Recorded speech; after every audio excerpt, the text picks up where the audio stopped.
An historical sketch of Babylon in the pages of history, there lives no city more glamorous than Babylon. Its very name conjures visions of wealth and splendor. Its treasures of gold and jewels were fabulous. One naturally pictures such a wealthy city as located in a suitable setting of tropical luxury, surrounded by rich natural resources of forests and mines. Such was not the case. It was located beside the Euphrates River in a flat, arid valley. It had no forests, no mines, not even stone for building. It was not even located upon a natural trade route. The rainfall was insufficient to raise crops. Babylon is an outstanding example of man's ability to achieve great objectives using whatever means are at his disposal. All of the resources supporting this large city were man-developed. All of its riches were man-made. Babylon possessed just two natural resources, a fertile soil and water in the river. With one of the greatest engineering accomplishments of this or any other day, Babylonian engineers diverted the waters from the river by means of dams and immense irrigation canals. Far out across that arid valley went these canals to pour the life-giving waters over the fertile soil. This ranks among the first engineering feats known to history. Such abundant crops as were the reward of this irrigation system the world had never seen before. Fortunately, during its long existence, Babylon was ruled by successive lines of kings to whom conquest and plunder were but incidental. While it engaged in many wars, most of these were local or defensive against ambitious conquerors from other countries who coveted the fabulous treasures of Babylon. The outstanding rulers of Babylon live in history because of their wisdom, enterprise, and justice. Babylon produced no strutting monarchs who sought to conquer the known world that all nations might pay homage to their egotism. As a city, Babylon exists no more. When those energizing human forces that built and maintained the city for thousands of years were withdrawn, it soon became a deserted ruin. The site of the city is in Asia, about 600 miles east of the Suez Canal, just north of the Persian Gulf. The latitude is about 30 degrees above the equator, practically the same as that of Yuma, Arizona. It possessed a climate similar to that of this American city, hot and dry. Today, this valley of the Euphrates, once a populous, irrigated farming district, is again a wind-swept arid waste. Scant grass and desert shrubs strive for existence against the wind-blown sands. Gone are the fertile fields, the mammoth cities, and the long caravans of rich merchandise. Nomadic bands of Arabs, securing a scant living by tending small herds, are the only inhabitants. Such it has been since about the beginning of the Christian era. Dotting this valley are earthen hills. For centuries, they were considered by travelers to be nothing else. The attention of archaeologists were finally attracted to them because of broken pieces of pottery and brick washed down by the occasional rainstorms. Expeditions financed by European and American museums were sent here to excavate and see what could be found. Picks and shovels soon proved these hills to be ancient cities. City graves, they might well be called. Babylon was one of these. Over it for something like 20 centuries, the winds had scattered the desert dust. Built originally of brick, all exposed walls had disintegrated and gone back to earth once more. Such is Babylon, the wealthy city, today a heap of dirt, so long abandoned that no living person even knew its name until it was discovered by carefully removing the refuse of centuries from the streets and the fallen wreckage of its noble temples and palaces. Many scientists consider the civilization of Babylon and other cities in this valley to be the oldest of which there is a definite record. Positive dates have been proved reaching back 8,000 years. An interesting fact in this connection is the means used to determine these dates. Uncovered in the ruins of Babylon were descriptions of an eclipse of the sun. Modern astronomers readily computed the time when such an eclipse visible in Babylon occurred and thus established a known relationship between their calendar and our own. In this way, we have proved that 8,000 years ago, the Sumerites who inhabited Babylonia were living in walled cities. One can only conjecture for how many centuries previous such cities had existed. Their inhabitants were not mere barbarians living within protecting walls. They were an educated and enlightened people. So far as written history goes, they were the first engineers, the first astronomers, the first mathematicians, the first financiers, and the first people to have a written language. Mention has already been made of the irrigation systems which transformed the arid valley into an agricultural paradise. The remains of these canals can still be traced, although they are mostly filled with accumulated sand. Some of them were of such size that, when empty of water, a dozen horses could be ridden abreast along their bottoms. In size, they compare favorably with the largest canals in Colorado and Utah. In addition to irrigating the valley lands, Babylonian engineers completed another project of similar magnitude. By means of an elaborate drainage system, they reclaimed an immense area of swampland at the mouths of the Euphrates and Tigris rivers, and put this also under cultivation. Herodotus, the Greek traveler and historian, visited Babylon while it was in its prime and has given us the only known description by an outsider. His writings give a graphic description of the city and some of the unusual customs of its people. He mentions the remarkable fertility of the soil and the bountiful harvest of wheat and barley which they produced. The glory of Babylon has faded, but its wisdom has been preserved for us. For this we are indebted to their form of records. In that distant day, the use of paper had not been invented. Instead, they laboriously engraved their writing upon tablets of moist clay. When completed, these were baked and became hard tile. In size, they were about 6 by 8 inches and an inch in thickness. These clay tablets, as they are commonly called, were used much as we use modern forms of writing. Upon them were engraved legends, poetry, history, transcriptions of royal decrees, the laws of the land, titles to property, promissory notes, and even letters which were dispatched by messengers to distant cities. From these clay tablets we are permitted an insight into the intimate, personal affairs of the people. For example, one tablet, evidently from the records of a country storekeeper, relates that upon the given date a certain named customer brought in a cow and exchanged it for 7 sacks of wheat, 3 being delivered at the time, and the other 4 to await the customer's pleasure. Safely buried in the wrecked cities, archaeologists have recovered entire libraries of these tablets, hundreds of thousands of them. One of the outstanding wonders of Babylon was the immense walls surrounding the city. The ancients ranked them with the Great Pyramid of Egypt as belonging to the 7 wonders of the world.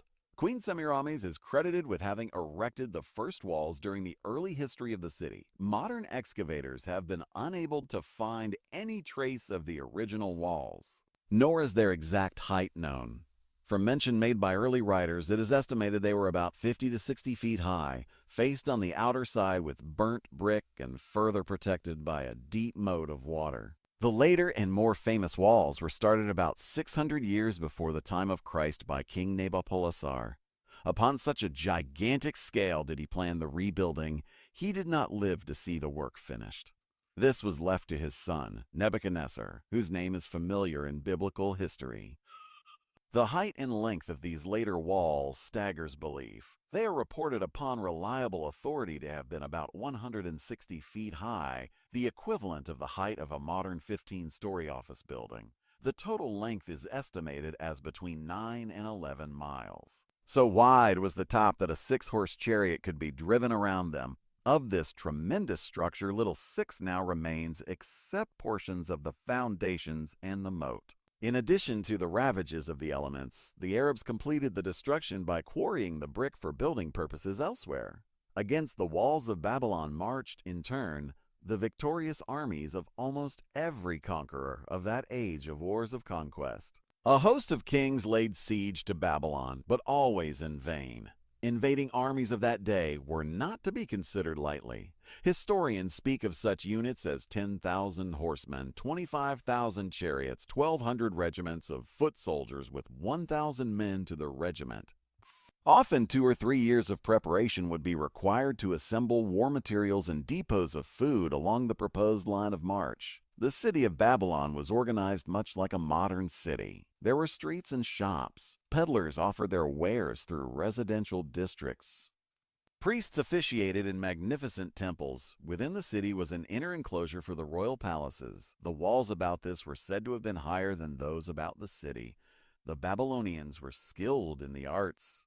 These included sculpture, painting, weaving, gold working, and the manufacture of metal weapons and agricultural implements. Their jewelers created most artistic jewelry.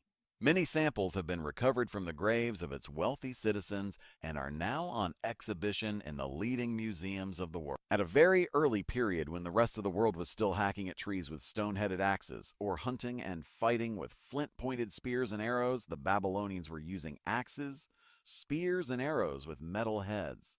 The Babylonians were clever financiers and traders. So far as we know, they were the original inventors of money as a means of exchange, of promissory notes and written titles to property.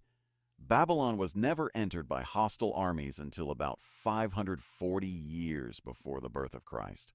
Even then, the walls were not captured. The story of the fall of Babylon is most unusual. Cyrus, one of the great conquerors of that period, intended to attack the city and hoped to take its impregnable walls.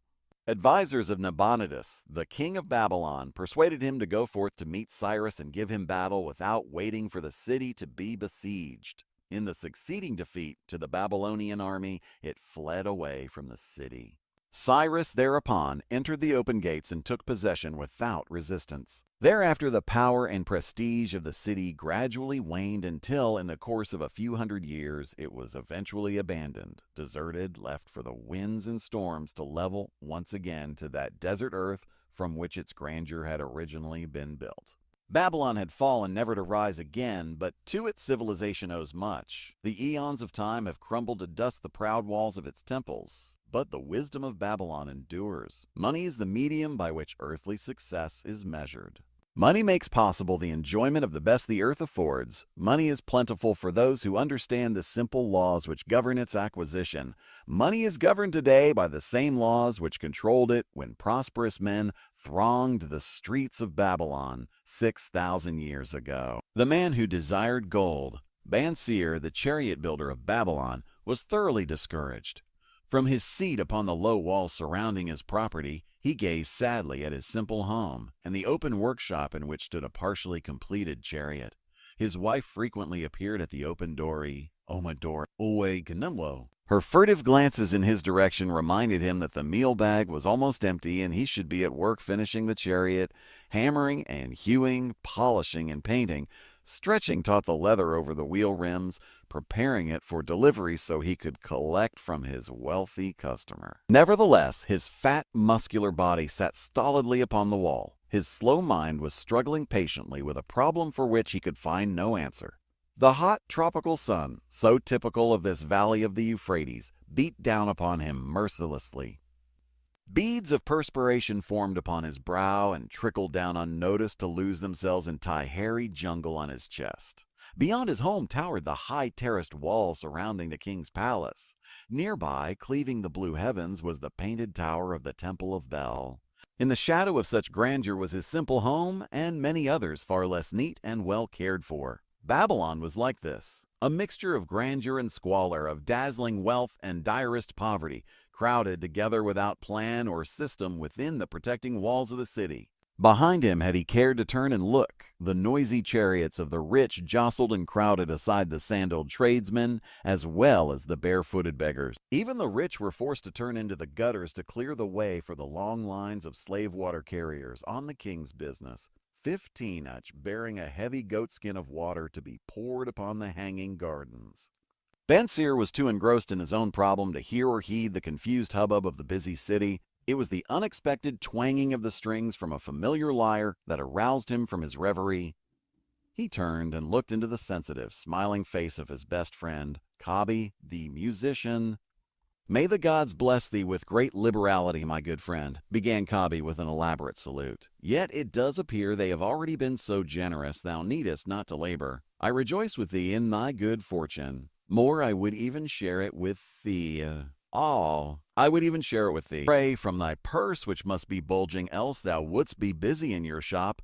Extract but 2 humble shekels and lend them to me until after the nobleman's feast this night. Thou wilt not miss them ere they are returned." "If I did have 2 shekels," Bansir responded gloomily, "to no one could I lend them, not even to you, my best of friends, for they would be my fortune, my entire fortune." "No one lends his entire fortune, not even to his best friend."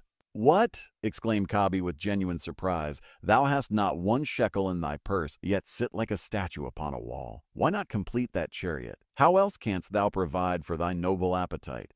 'Tis not like thee, my friend. Where is thy endless energy? Doth something distress thee? Doth something distress thee?" "Have the gods brought to thee troubles? A torment from the gods it must be," Bansir agreed. "It began with a dream, a senseless dream, in which I thought I was a man of means. From my belt hung a handsome purse, heavy with coins. There were shekels which I cast with careless freedom to the beggars. There were pieces of silver with which I did buy finery for my wife and whatever I did desire for myself. There were pieces of gold which made me feel assured of the future and unafraid to spend the silver. A glorious feeling of contentment was within me. You would not have known me for thy hard-working friend, nor wouldst have known my wife, so free from wrinkles was her face and shining with happiness. She was again the smiling maiden of our early married days. "8, a pleasant dream indeed," commented Kabi. "But why should such pleasant feelings as it aroused turn thee into a glum statue upon the wall? Why indeed?" "Because when I awoke and remembered how empty was my purse, a feeling of rebellion swept over me. Let us talk it over together, for as the sailors do say, we ride in the same boat, we do. As youngsters, we went together to the priest to learn wisdom. As young men, we shared each other's pleasures.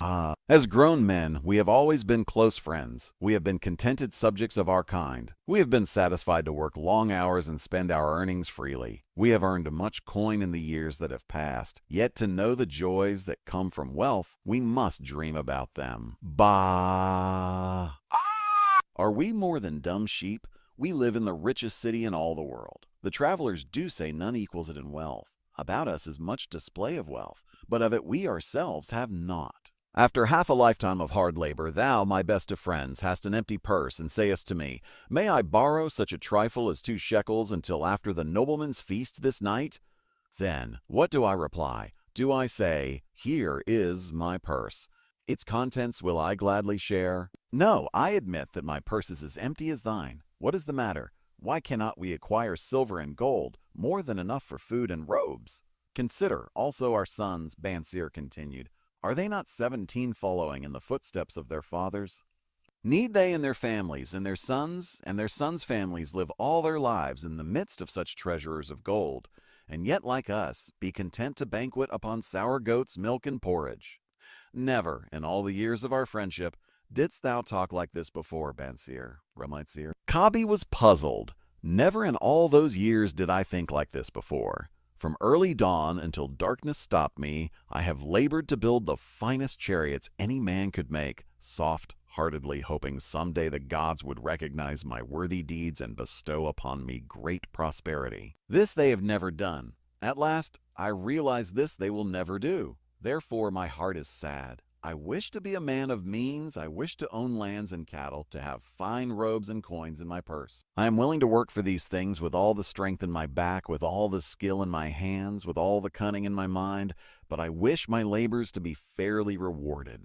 What is the matter with us? Again, I ask you, why cannot we have our just share of the good things so plentiful for those who have the gold with which to buy them? Would I knew an answer. Kabi replied, "No better than thou am I satisfied. My earnings from my lyre are quickly gone.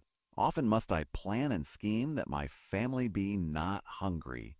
Also within my breast is a deep longing for a lyre large enough that it may truly sing the strains of music that do surge through my mind. With such an instrument could I make music finer than even the king has heard before.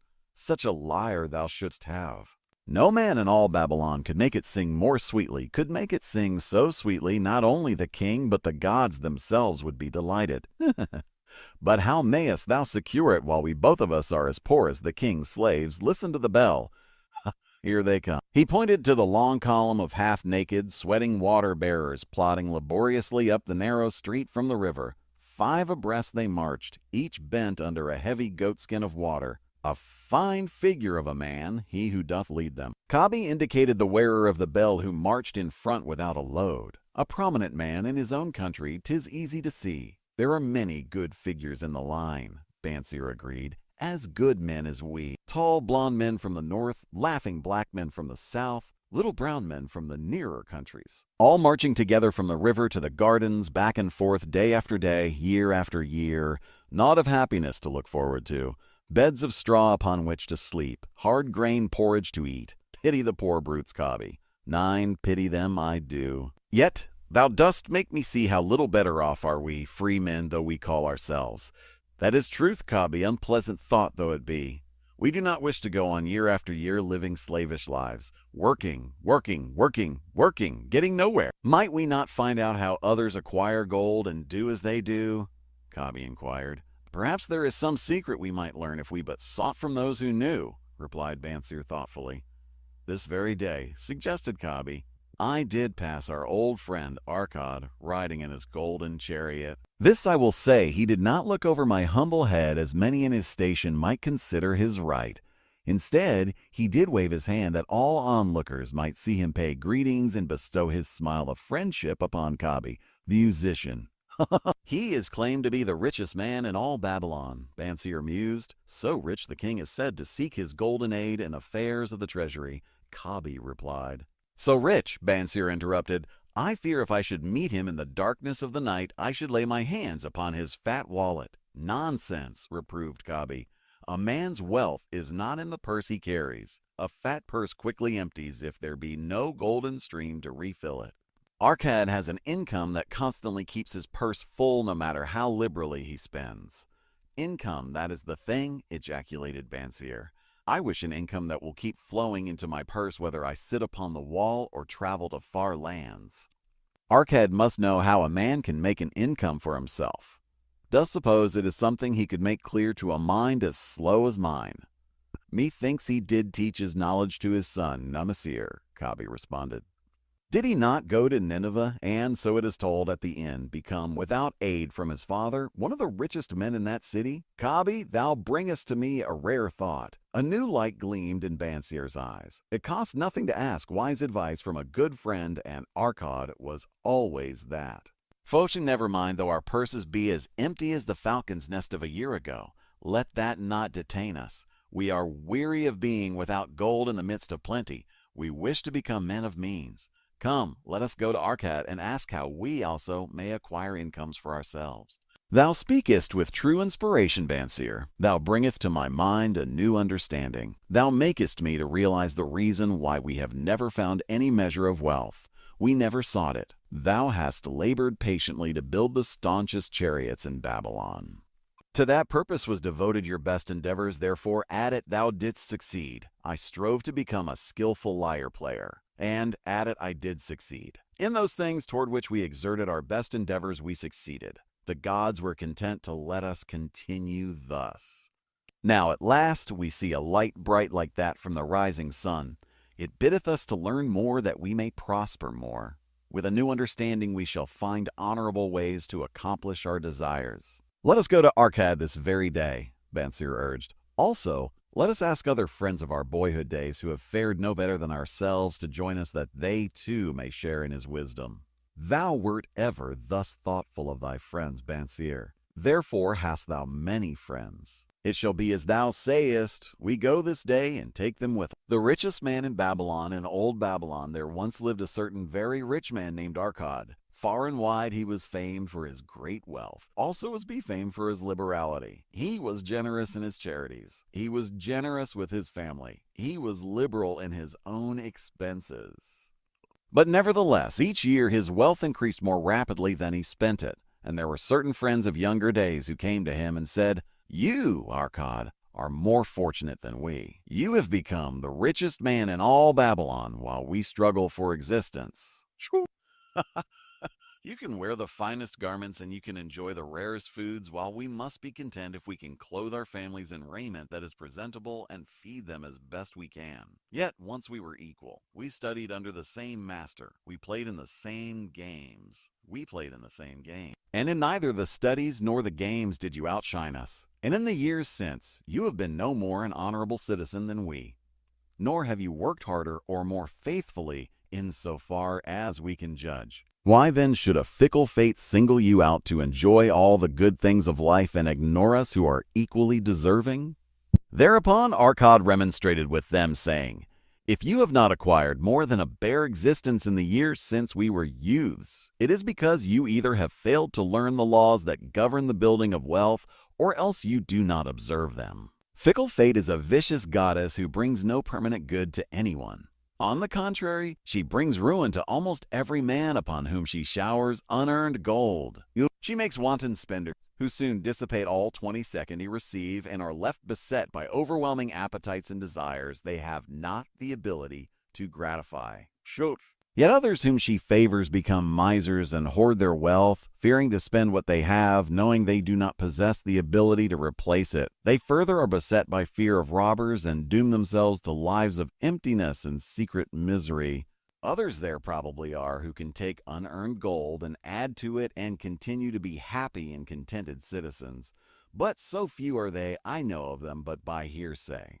Think you of the men who have inherited sudden wealth and see if these things are not so. His friends admitted that of the men they knew who had inherited wealth these words were true, and they besought him to explain to them how he had become possessed of so much prosperity.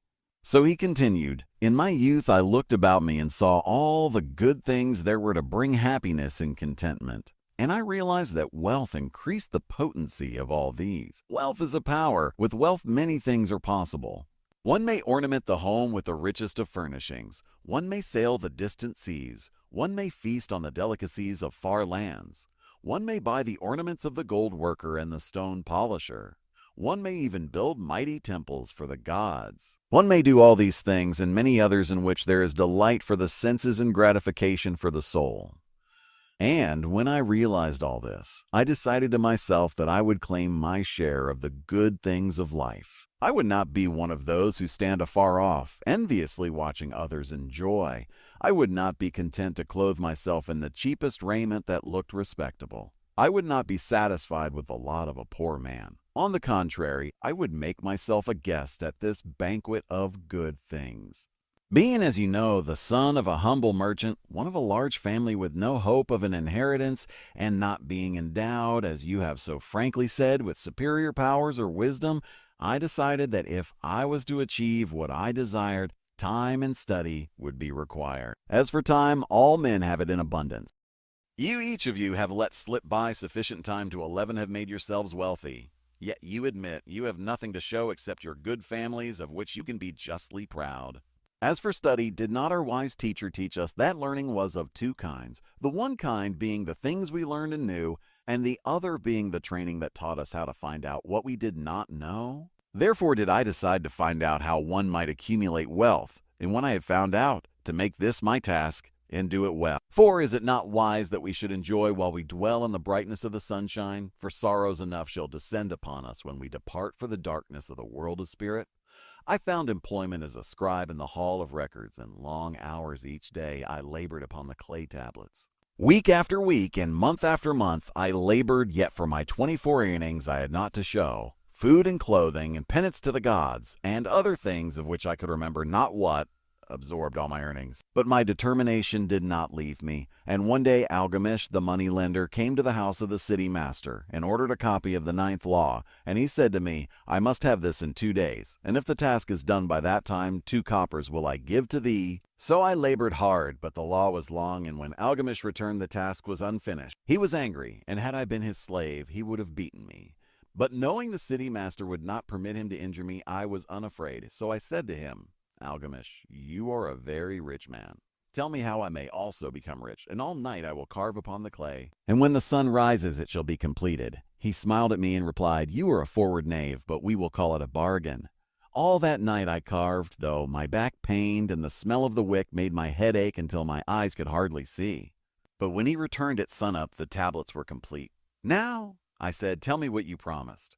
You have fulfilled your part of our bargain, my son, he said to me kindly, and I am ready to fulfill mine. I will tell you these things you wish to know because I am becoming an old man, and an old tongue loves to wag. And when youth comes to age for advice, he receives the wisdom of years. But too often does youth think that age knows only the wisdom of days that are gone, and therefore profits not. But remember this, the sun that shines today is the sun that shone when thy father was born, and will still be shining when thy last grandchild shall pass into the darkness. The thoughts of youth, he continued, are bright lights that shine forth like the meteors that oft make brilliant the sky, but the wisdom of age is like the fixed stars that shine so unchanged that the sailor may depend upon them to steer his course. Mark you well my words, for if you do not, you will fail to grasp the truth that I will tell you, and you will think that your night's work has been in vain. Then he looked at me shrewdly from under his shaggy brows and said in a low, forceful tone, I found the road to wealth when I decided that a part of all I earned was mine to keep, and so will you. Then he continued to look at me with a glance that I could feel pierce me, but said no more. Is that all? I asked. That was sufficient to change the heart of a sheepherder into the heart of a moneylender, he replied. But all I earn is mine to keep, is it not? I demanded. Far from it, he replied. Do you not pay the garment maker? Do you not pay the sandal maker? Do you not pay for the things you eat? Can you live in Babylon without spending? What have you to show for your earnings of the past month? What for the past year? Fool, you pay to everyone but yourself. Dullard, you labor for others. As well be a slave and work for what your master gives you 12 to eat and wear. If you did keep for yourself 1/10 of all 26 you earn, how much would you have in 10 years? My knowledge of the numbers did not forsake me, and I answered, as much as I earn in 1 year. You speak but half the truth, he retorted. Every gold piece you save is a slave to work for you. Every copper it earns is its child that also can earn for you. If you would become wealthy, then what you save must earn, and its children must earn, that all may help to give to you the abundance you crave. You think I cheat you for your long night's work, he continued, but I am paying you 1,000 times over if you have the intelligence to grasp the truth I offer you. A part of all you earn is yours to keep. It should be not less than 1/10, no matter how little you earn. It can be as much more as you can afford. Pay yourself first. Do not buy from the clothes maker and the sandal maker more than you can pay out of the rest and still have enough for food and charity and penance to the gods. Wealth, like a tree, grows from a tiny seed. The first copper you save is the seed from which your tree of wealth shall grow. The sooner you plant that seed, the sooner shall the tree grow, and the more faithfully you nourish and water that tree with consistent savings, the sooner may you bask in contentment beneath its shade. So saying, he took his tablets and went away. I thought much about what he had said to me, and it seemed reasonable, so I decided that I would try it. Each time I was paid, I took one from each 10 pieces of copper and hid it away. And strange as it may seem, I was no shorter of funds than before. I noticed little difference as I managed to get along without it. But often I was tempted, as my hoard began to grow, to spend it for some of the good things the merchants displayed, brought by camels and ships from the land of the Phoenicians. But I wisely refrained. A 12th month after Algamish had gone, he again returned and said to me, Son, have you paid to yourself not less than 1/10 of all you have earned for the past year? I answered proudly, Yes, master, I have. That is good, he answered, beaming upon me. And what have you done with it? I have given it to Asmar the brickmaker, who told me he was traveling over the far seas and in Tyre he would buy for me the rare jewels of the Phoenicians. When he returns, we shall sell these at high prices and divide the earning. Every fool must learn, he growled, but why trust the knowledge of a brickmaker about jewels? Would you go to the bread maker to inquire about the stars? No, by my tunic, you would go to the astrologer if you had power to think. Your savings are gone, youth. You have jerked your wealth tree up by the roots. But plant another. Try again. And next time, if you would have advice about jewels, go to the jewel merchant. If you would know the truth about sheep, go to the herdsman. Advice is one thing that is freely given away, but watch that you take only what is worth having. He who takes advice about his savings from one who is inexperienced in such matters shall pay with his savings for proving the falsity of their opinions. Saying this, he went away. And it was as he said. For the Phoenicians are scoundrels and sold to Asmar worthless bits of glass that looked like 28 gems. But as Algamish had bid me, I again saved each 10th copper, for I now had formed the habit, and it was no longer difficult. Again, 12 months later, Algamish came to the room of the scribes and addressed me. What progress have you made since last I saw you? I have paid myself faithfully, I replied, and my savings I have entrusted to Agar the shield maker to buy bronze, and each 4th month he does pay me the rental. That is good. And what do you do with the rental? I do have a great feast with honey and fine wine and spice cake. Also I have bought me a scarlet tunic, and someday I shall buy me a young ass upon which to ride. To which Algamish laughed, You do eat the children of your savings. Then how do you expect them to work for you? And how can they have children that will also work for you? First get thee an army of golden slaves, and then many a rich banquet may you enjoy without regret. So saying, he again went away. Nor did I again see him for 2 years, when he once more returned, and his face was full of deep lines and his eyes drooped, for he was becoming a very old man. And he said to me, Arkad, hast thou yet achieved the wealth thou dreamed of? And I answered, Not yet all that I desire, but some I have, and it earns more, and its earnings earn more. And do you still take the advice of brickmakers? About brickmaking they give good advice, I retorted. Arkad, he continued, you have learned your lessons well. You first learned to live upon less than you could earn. Next, you learned to seek advice from those who were competent through their own experiences to give it. And lastly, you have learned to make gold work for you. You have taught yourself how to acquire money, how to keep it, and how to use it. Therefore, you are competent for a responsible position. I am becoming an old man. My sons think only of spending and give no thought to earning. My interests are great, and I fear too much for me to look after. If you will go to Nippur and look after my lands there, I shall make you my partner, and you shall share in my estate. So I went to Nippur and took charge of his holdings, which were large. And because I was full of ambition, and because I had mastered the 3 laws of successfully handling wealth, I was enabled to increase greatly the value of his property. So I prospered much, and when the spirit of Algamish departed for the sphere of darkness, I did share in his estate as he had arranged under the law. So spake Arkad, and when he had finished his tale, one of his friends said, You were indeed fortunate that Algamish made of you an heir. Fortunate only in that I had the desire to prosper before I first met him. For 4 years did I not prove my definiteness of purpose by keeping 1/10 of all earned? Would you call a fisherman lucky who for years so studied the habits of the fish that with each changing wind he could cast his nets about them? Opportunity is a haughty goddess who wastes no time with those who were unprepared.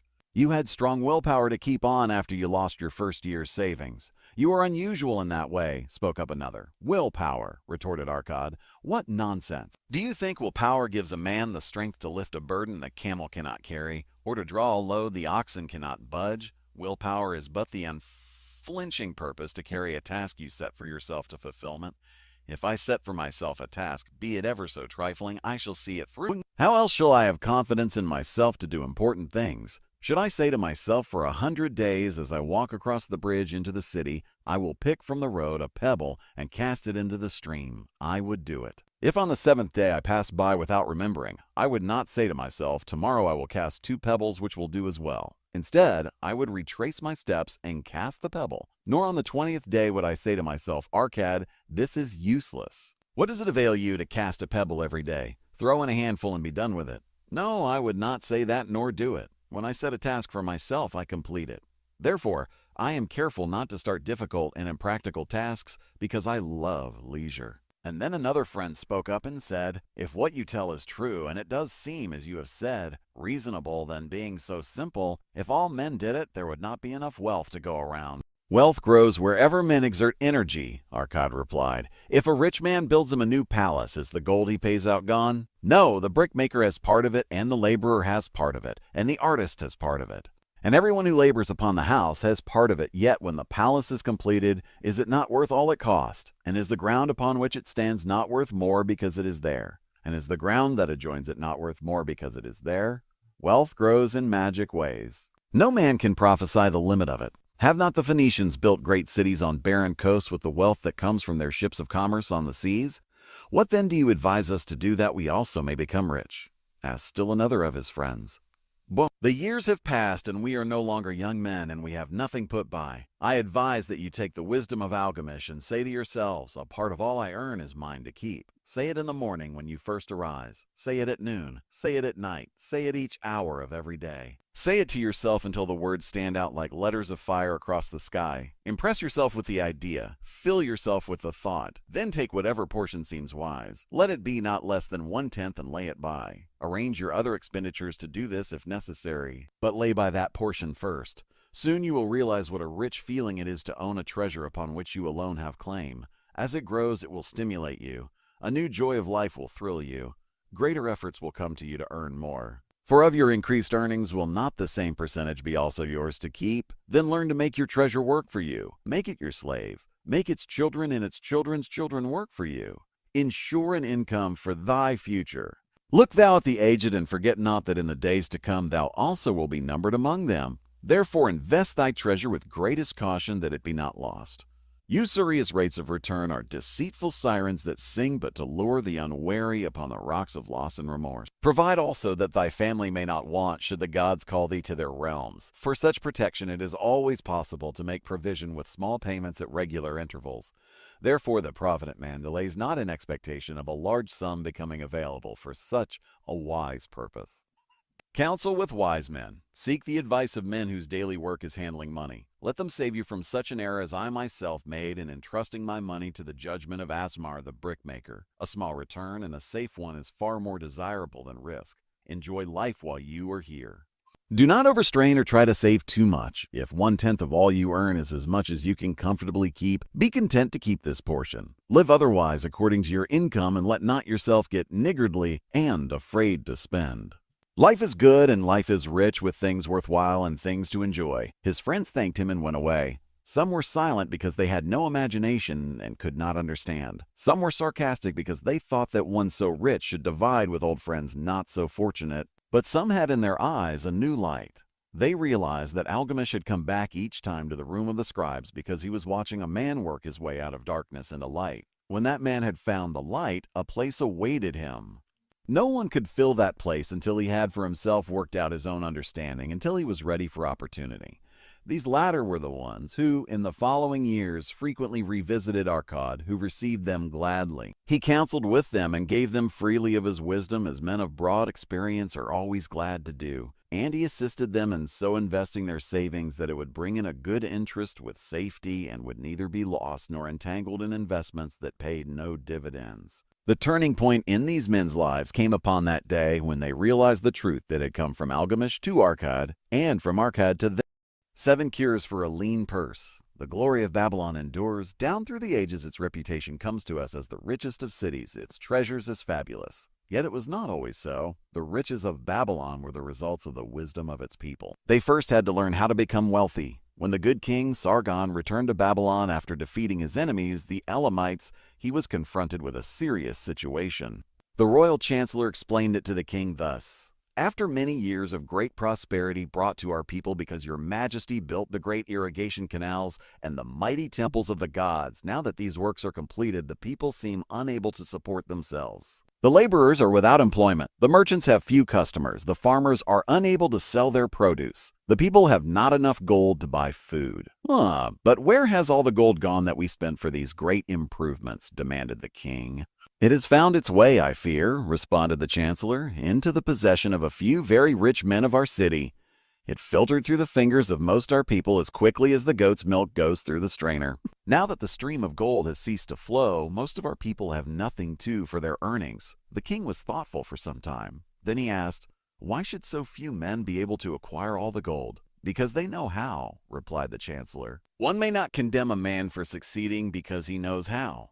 Neither may one with justice take away from a man what he has fairly earned, to give to men of less ability." "But why?" demanded the king. "Should not all the people learn how to accumulate gold and therefore become themselves rich and prosperous?" "Quite possible, your excellency. But who can teach them? Certainly not the priests, because they know not of money-making." "Who knows best in all our city how to become wealthy, Chancellor?" asked the king. "Thy question answers itself, your majesty. Who has amassed the greatest wealth in Babylon?" "Well said, my able Chancellor. It is Arkad. He is richest man in Babylon. Bring him before me on the morrow." Upon the following day, as the king had decreed, Arkad appeared before him, straight and sprightly despite his 80 years and 10. "Arkad," spoke the king, "is it true thou art the richest man in Babylon?" "So it is reported, your majesty, and no man disputes it. How becamest thou so wealthy?" "By taking advantage of opportunities available to all citizens of our good city.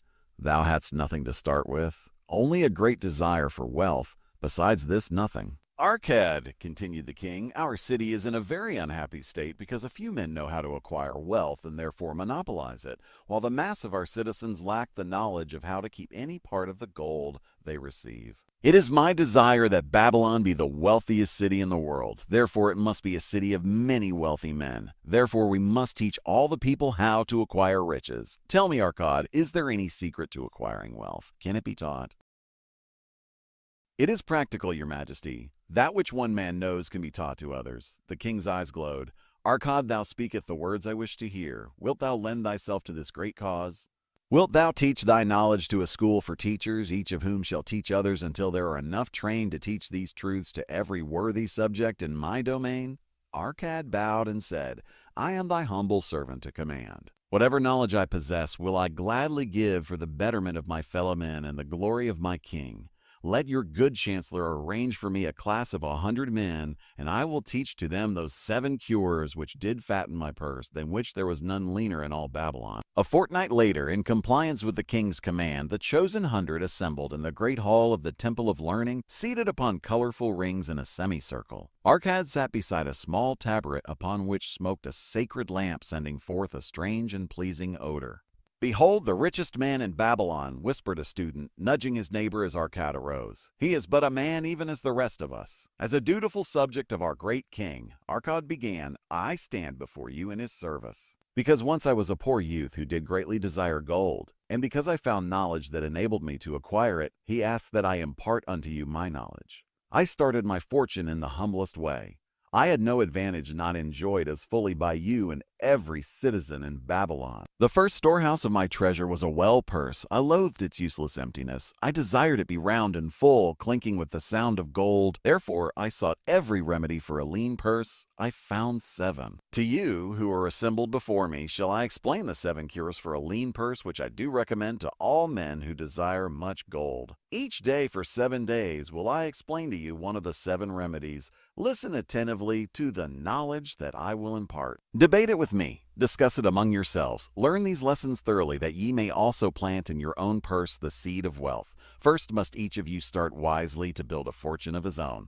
Then wilt thou be competent, and only then to teach these truths to others.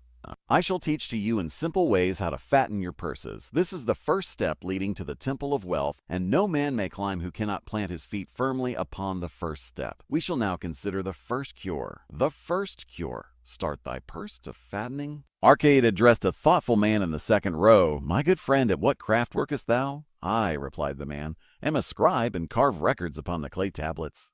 Even at such labor did I myself earn my first coppers. Therefore thou hast the same opportunity to build a fortune. He spoke to a florid-faced man farther back. Pray tell also, what dost thou to earn thy bread? I, responded this man, am a meat butcher. I do by the goats the farmers raise and kill them, and sell the meat to the housewives and the hides to the... In this way did Arkad proceed to find out how each man labored to earn his living. When he had done questioning them, he said, Now, my students, ye can see that there are many trades and labors at which men may earn coins. Each of the ways of earning is a stream of gold, from which the worker doth divert by his labors a portion to his own purse. Therefore, into the purse of each of you flows a stream of coins, large or small according to his ability. Is it not so? Thereupon they agreed that it was so. Then, continued Arkad, if each of you desireth to build for himself a fortune, is it not wise to start by utilizing that source of wealth which he already has established? To this they agreed. Then Arkad turned to a humble man who had declared himself an egg merchant. If thou select one of thy baskets and put into it each morning 10 eggs and take out from it each evening 9 eggs, what will eventually happen? It will become in time overflowing. Why? Because each day I put in 1 more egg than I take out. Arkad turned to the class with a smile. Does any man here have a lean purse? First they looked amused. Then they laughed. Lastly, they waved their purses in jest. All right, he continued. Now I shall tell thee the first remedy I learned to cure a lean purse. Do exactly as I have suggested to the egg merchant. For every 10 coins thou placest within thy purse, take out for use but 9. Thy purse will start to fatten at once, and its increasing weight will feel good in thy hand and bring satisfaction to thy soul. Deride not what I say because of its simplicity. Truth is always simple. I told thee I would tell how built my fortune. This was my beginning. I too carried a lean purse and cursed it because there was naught within to satisfy my desires. But when I began to take out from my purse but 9 parts of 10 I put in, it began to fatten. So will thine. Now I will tell a strange truth, the reason for which I know not. When I ceased to pay out more than 9/10 of my earnings, I managed to get along just as well. I was not shorter than before. Also, ere long did coins come to me more easily than before. Surely it is a law of the gods that unto him who keepeth and spendeth not a certain part of all his earnings shall gold come more easily. Likewise him whose purse is it the gratification of thy desires of each day? A jewel, a bit of finery, better raiment, more food. Things quickly gone and forgotten. Or is it substantial belongings, gold, lands, herds, merchandise, income, bringing investments? The coins thou takest from thy purse bring the first. The coins thou lovest within it will bring the latter. This, my students, was the first cure I did discover for my lean purse. For each 10 coins I put in, to spend but 9. Debate this amongst yourselves. If any man proves it untrue, tell me upon the morrow when we shall meet again. The second cure, control thy expenditures.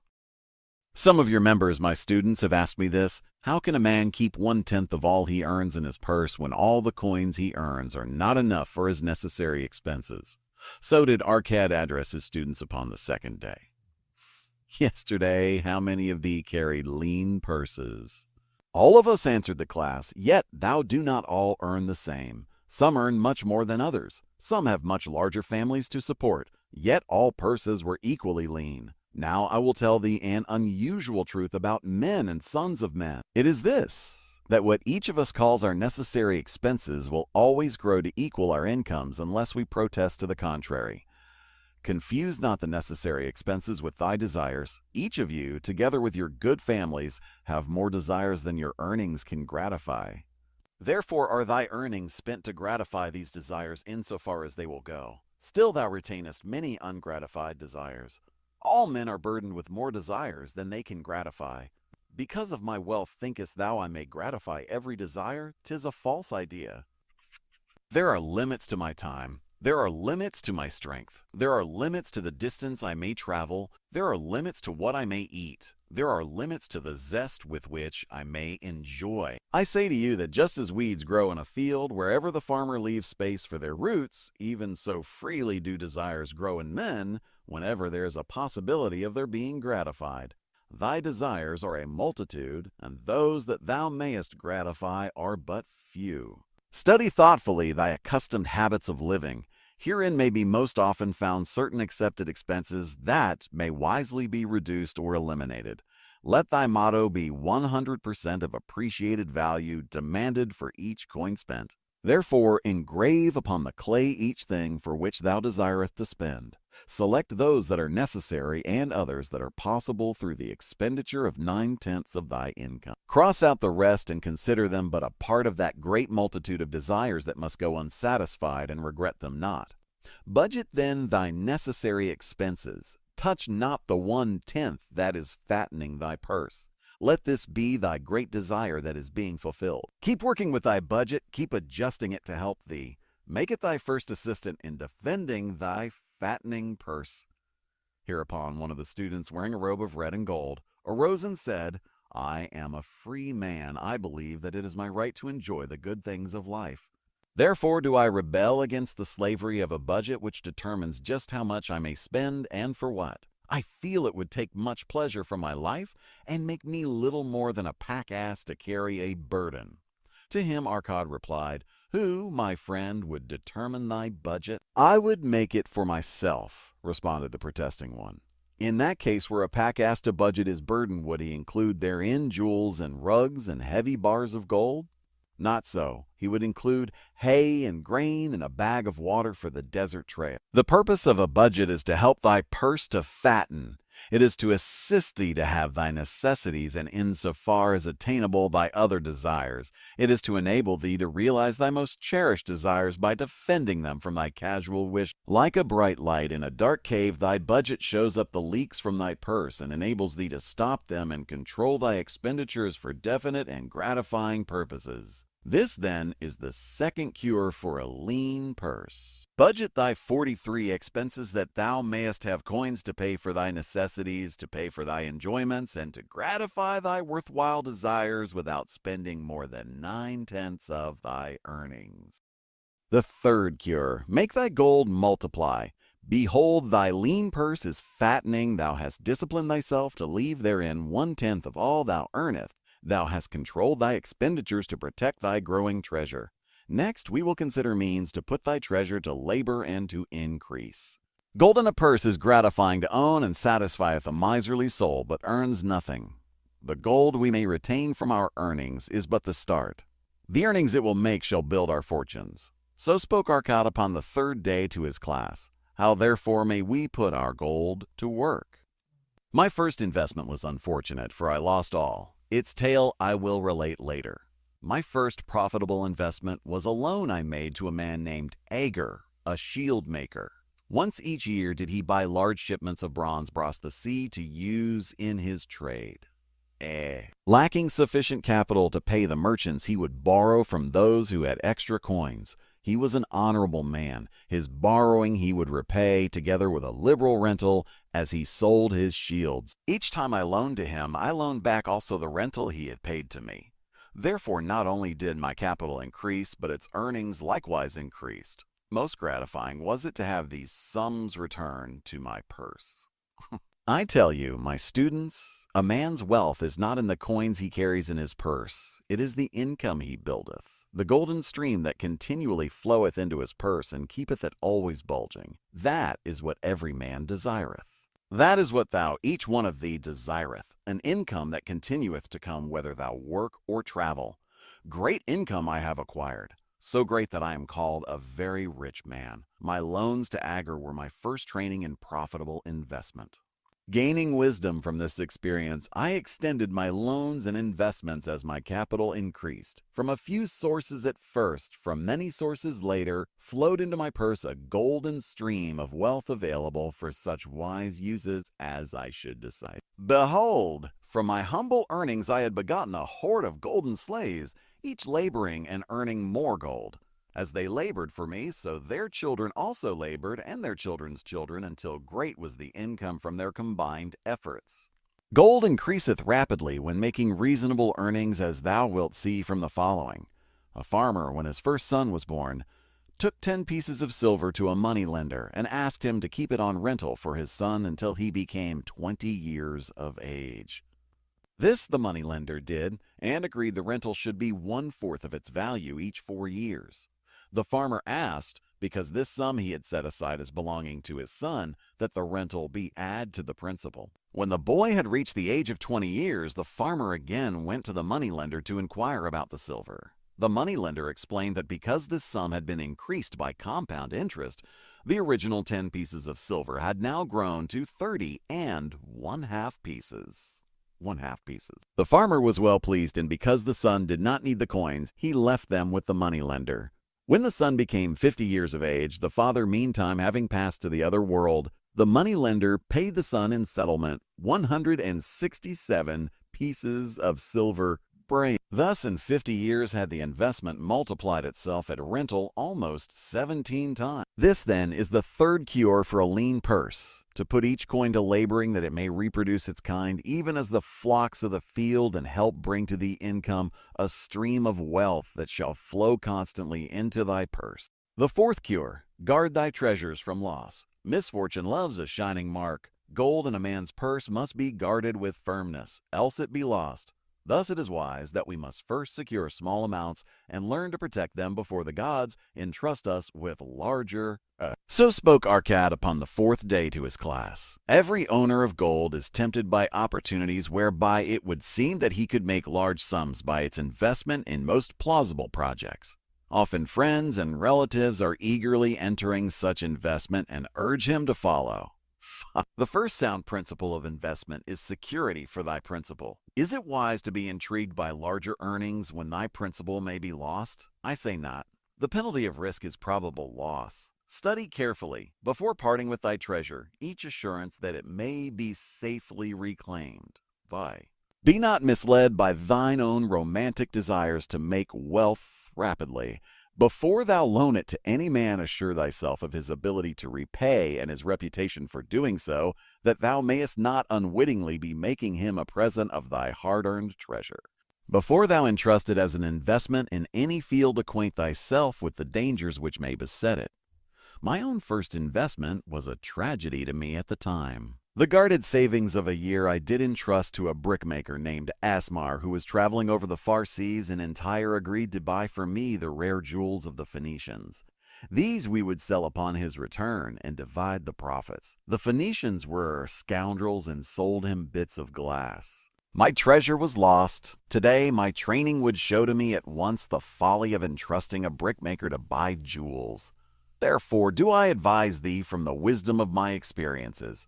Be not too confident of thine own wisdom in entrusting thy treasures to the possible pitfalls of investment. Better by far to consult the wisdom of those experienced in handling money for profit. Such advice is freely given for the asking and may readily possess a value equal in gold to the sum thou considerest investing. In truth, such is its actual value if it save thee from loss. This, then, is the fourth cure for a lean purse, and of great importance if it prevent thy purse from being emptied once it has become well filled. Guard thy treasure from loss by investing only where thy principal is safe, where it may be reclaimed if desirable, and where thou wilt not fail to collect a fair rental. Consult with wise men. Secure the advice of those experienced in the profitable handling of gold. Let their wisdom protect thy treasure from unsafe 47 investments. The fifth cure, make of thy dwelling a profitable investment. If a man setteth aside 9 parts of his earnings upon which to live and enjoy life, and if any part of this 9 parts he can turn into a profitable investment without detriment to his well-being, then so much faster will his treasures grow. So spake Arkad to his class at their 5th lesson. All too many of our men of Babylon do raise their families in unseemly quarters. They do pay to exacting landlords liberal rentals for rooms where their wives have not a spot to raise the blooms that gladden a woman's heart, and their children have no place to play their games except in the unclean alleys. No man's family can fully enjoy life unless they do have a plot of ground wherein children can play in the clean earth, and where the wife may raise not only blossoms but good rich herbs to feed her family. To a man's heart it brings gladness to eat the figs from his own trees and the grapes of his own vines. To own his own domicile, and to have it a place he is proud to care for, putteth confidence in his heart and greater effort behind all his endeavors. Therefore do I recommend that every man own the roof that sheltereth him and his, nor is it beyond the ability of any well-intentioned man to own his home. Hath not our great king so widely extended the walls of Babylon that within them much land is now 48 tunused, and may be purchased at sums most reasonable? Also I say to you, my students, that the moneylenders gladly consider the desires of men who seek homes and land for their families. Readily may thou borrow to pay the brickmaker and the builder for such commendable purposes, if thou can show a reasonable portion of the necessary sum which thou thyself hast provided for the purpose. Then when the house be built, thou canst pay the moneylender with the same regularity as thou didst pay the landlord. Because each payment will reduce thy indebtedness to the moneylender, a few years will satisfy his loan. Then will thy heart be glad, because thou wilt own in thy own right a valuable property, and thy only cost will be the king's taxes. Also wilt thy good wife go more often to the river to wash thy robes, that each time returning she may bring a goatskin of water to pour upon the growing things.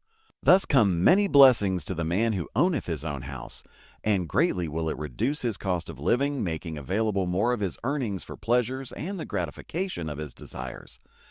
This, then, is the 5th cure for a lean purse. Own thy own home. The 6th cure, ensure a future income. The life of every man proceedeth from his childhood to his old age. This is the path of life, and no man may deviate from it unless the gods call him prematurely to the world beyond. Therefore do I say that it behooves a man to make preparation for a suitable income in the days to come, when he is no longer young, and to make preparations for his family, should he be no longer with them, to comfort and support them. This lesson shall instruct thee in providing a full purse when time has made thee less able to learn. So Arkad addressed his class upon the 6th day. The man who, because of his understanding of the laws of wealth, acquireth a growing surplus, should give thought to those future days. He should plan certain investments or provision that may endure safely for many years, yet will be available when the time arrives which he has so wisely anticipated. There are diverse ways by which a man may provide with safety for his future. He may provide a hiding place and there bury a secret treasure. Yet, no matter with what skill it be hidden, it may nevertheless become the loot of thieves. For this reason, I recommend not this plan. A man may buy houses or lands for this purpose. If wisely chosen as to their usefulness and value in the future, they are permanent in their value and their earnings or their sale will provide well for his purpose.